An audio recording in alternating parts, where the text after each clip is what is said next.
My dear colleagues and friends, it is as always a great honour for me to be asked to address you. I am addressing you from the west of Scotland.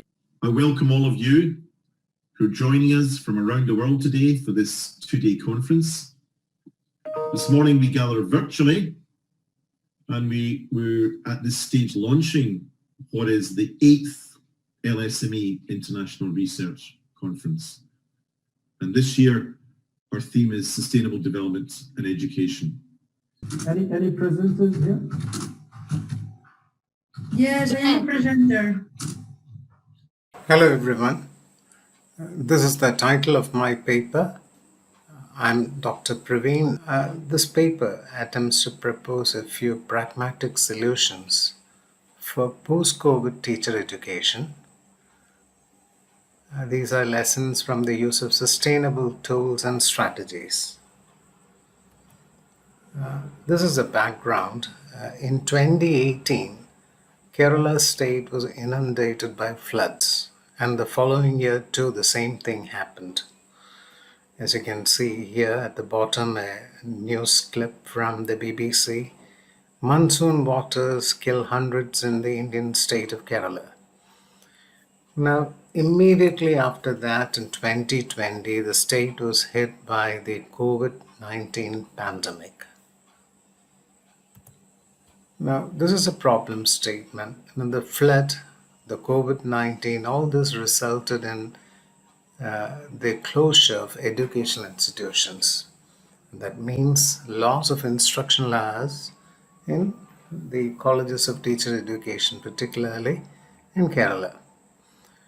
And this affected the quality of instruction provided in the colleges of teacher education. So it became imperative to find ways of continuing quality education. Now, this is the rationale for the study. The investigator, for almost 5 years, had utilized MOOC for own CPD and for classroom teaching. A study in 2018 found that blending of MOOC with traditional courses can positively affect motivation and learning outcome. So an attempt was made to transact the B.Ed syllabus by integrating MOOC content, high quality MOOC content, to make up for the loss of time because, as I mentioned earlier, because of the flood, the COVID pandemic, which all resulted in disruption of actual learning in these colleges. So what's the objective of the study? Using MOOCs and integrating it with the traditional teacher education syllabus, and also the use of sustainable tools such as WhatsApp, Gmail, etc. to make up for the loss of time. These are key theories that inform the study. Abraham Maslow, spoke about the hierarchy of needs, and he very specifically states that before you move on to growth needs, deficiency needs have to be taken care of. And sustainable education, according to United Nations, is developing adaptability, hope, and resilience in learners. And a study by Dan Childers of the Arizona State University proposed the exploration of technology in lieu of print. A recent 2020 study found that the challenges of teaching with technology basically involves accessibility, affordability, and flexibility. Now, in 2013, a study found that if you're planning to introduce technology-based learning resources, there will be a 3-phase which you have to follow. So what are the methods applied? This study was done for 3 years through action research, and every year there was an informed modification, and the investigator himself was a participant of the study. So it was a participant observer mode. The materials were adapted and an 8-step process was followed.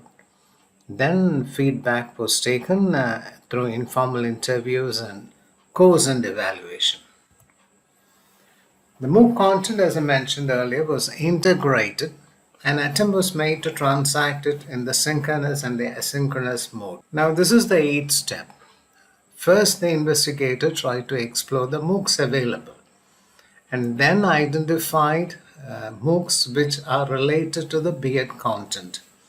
Then registered for the course, accessed the materials, downloaded it, and compiled them.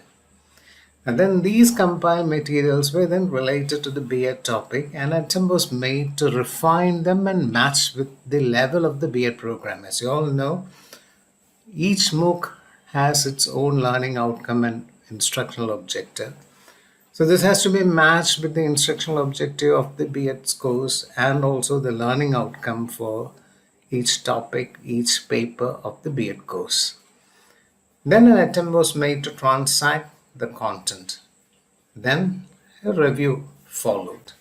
So this was the 8th step that was followed. The materials, as you can see, included those drawn from Future Learn, the course run by the University of Leeds. The course was Blended Learning Essentials Getting Started. There was a video program of how they made use of blended learning for teaching. Then material was also drawn from Canvas. The course is offered in Canvas by the Ohio State University. And also the Forum magazine was made use of for teach this particular topic, cooperative learning. Now this is a transactional strategy. WhatsApp was made use of for asynchronous and synchronous learning. So as you can see, materials were sent through email for asynchronous learning.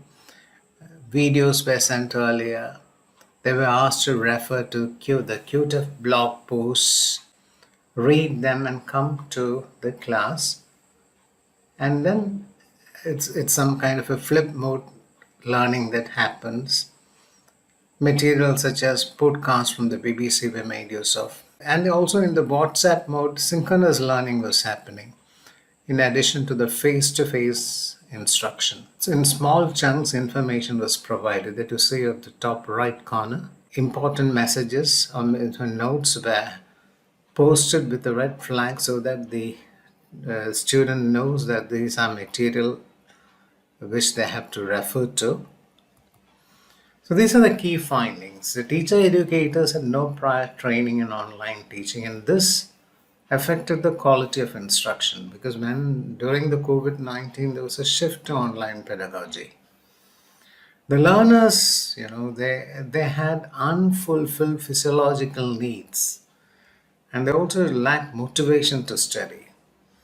So the use of an affordable tool such as a WhatsApp, which is also a sustainable tool, and adapting high quality MOOC content could help realize to an optimum level the instructional objectives of the B.Ed course during the COVID-19 crisis. So what are the implications for the study? Now, the transaction using sustainable online tools. This made it possible to address issues such as equity, accessibility, and affordability. In fact, this is some kind of a roadmap for post-COVID teacher education. So there are certain limitations. Now, it is not known how the students' socioeconomic background affected their own physiological needs because the investigator, because of the COVID-related restrictions, couldn't go and collect data from the field. The sample size was small, so it's very difficult to fully generalize it. And it's not known how individual learners really benefited. Okay, so in future, perhaps it's worth exploring the best practices in sustainable virtual teacher education. Now, the claim and conclusion made is it's possible to adapt MOOC content to traditional syllabus to provide an enriched input and make up for the lost instructional hours. You can use an affordable and sustainable tool like WhatsApp to help continue education in times of crisis. And the strategy employed can be emulated by teacher educators with limited resources. So, this is in fact a kind of a pragmatic solution for post COVID teacher education. And the certain research protocols were closely followed. They ensure protection of student teacher identity while using WhatsApp. The investigator cum teacher educator was the admin, and the participants were strictly forbidden to share chat materials with other groups. These are select references. Please read the full paper. Thank you.